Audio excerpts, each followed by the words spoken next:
Naku, Sister L, Eto kilala na na. tayo. Kilala na. Sino? Naguhulaan tayo, may-ari at nagmamaneho ng SUV na pumasok dyan sa EDSA busway at nagtangka pang managasa tukoy na ng Land Transportation Office. Yung Sino yan? Cadillac na may plakang number 7 na kulay oo. puti, ha? Eh. Na sa kintabi, madudulas ang langaw.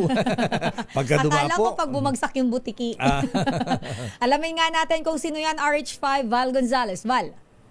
Pumaharap ngayon dito sa isang press conference, isang biglang press conference na pinatawag ng Land Transportation Office sa pangungunan nitong si LTO Assistant Secretary Atty. Vigor Mendoza III at iba pang mga opisyal ng LTO. Ang mga humaharap dito ay legal counsel ng Orient Pacific Corporation. Itong Orient Pacific Corporation, Mayor at Sister L, ito yung kumpanya nagmamay-ari nitong SUV na pumasok dito sa EDSA busway. Ang representante na umaharap dito ay itong si Mr. Omar Dilonga, isa sa mga direktor ng Orient Pacific Corporation at ang mismong driver na hindi pa namin nakuha yung pangalan dahil walang ibinibigay, pero binanggit na kanina, hindi ko lang matandaan yung pangalan. Yun yung umaharap ngayon dito. So itong sasakyan, itong SUV na ito, Mayor at Sister, ay isang company car ito at ginagamit daw ito. Sabi ng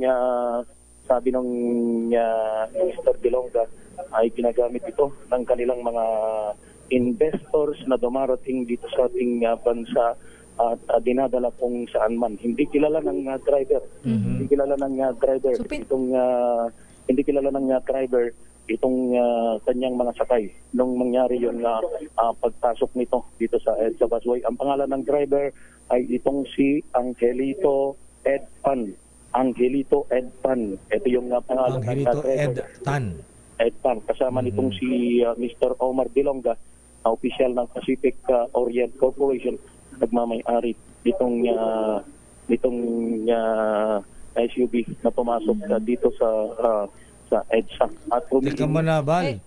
Ayan, Escalade o Cadillac company car. Tapos may plakang number 7. Oo, tsaka pinapagamit nila sa mga bisita nila. Kanino galing yan? Sino Oo. nagbigay? Iniimbestigan pa raw, sabi nitong si Mr. Dilonga. At ang isa pang hindi niya masagot dito kung paano o saan nila kinuha.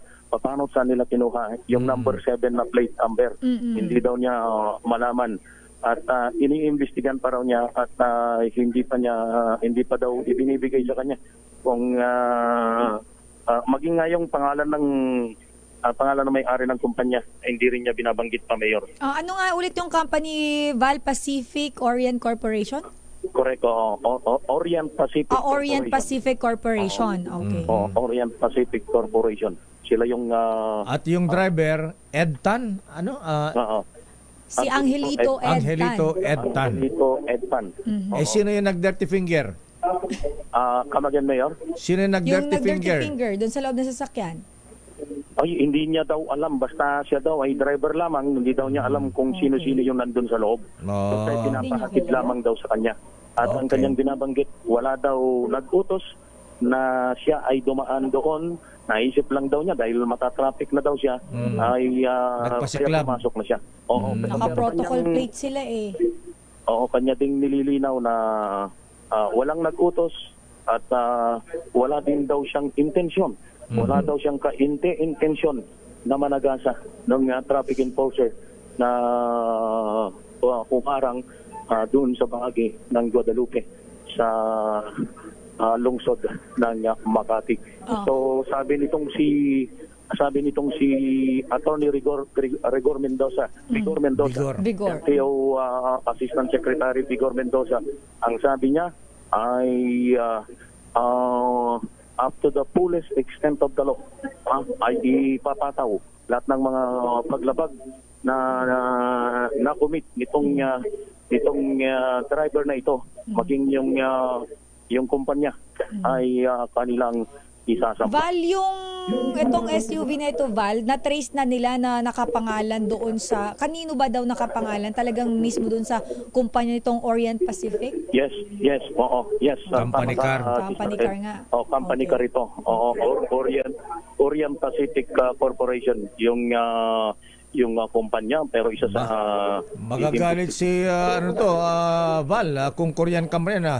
Magaling si sino nga ba yung ano yan? Magalit si Hyundai. Ayan. Oo. Bakit American car ang ginagamit? Dapat mga Korean made yan. Kia o kaya Hyundai. Oo. Hindi pa natin malaman, Mayor, kung yung tinatanong mo kung Korean company, hindi pa natin malaman kung Korean ganun ba? company. Wala pang ibinibigay na Okay. impormasyon ganon. Sige. Wala pang ibinibigay na detalye kung saan engage itong Orient Pacific Corporation. Okay. Hindi pa rin binabanggit kung saan galing nung mangyaring insidente at kung saan papunta. Basta yung kanyang mga sakay nitong si Angelito Epan ay mga investors na dadalhin doon sa kanilang project. Hindi pa niya nababanggit kung saan, Mayor. Okay. Maraming salamat, Val. Okay nga Runda. Siya yung nagpapatuloy na press conference dito sa tanggapan ng LTO. Ulitin ko lamang, yung kumpanyang nagmamay-ari ng SUV, maging yung driver ng SUV na pumasok sa EDSA Busway at nagtangkang managasa sa Guadalupe, lungsod ng Makati, ay natukoy na ng Land Transportation Office. Ako si Val Gonzales, DZRH, una sa Pilipinas, una sa Pilipino.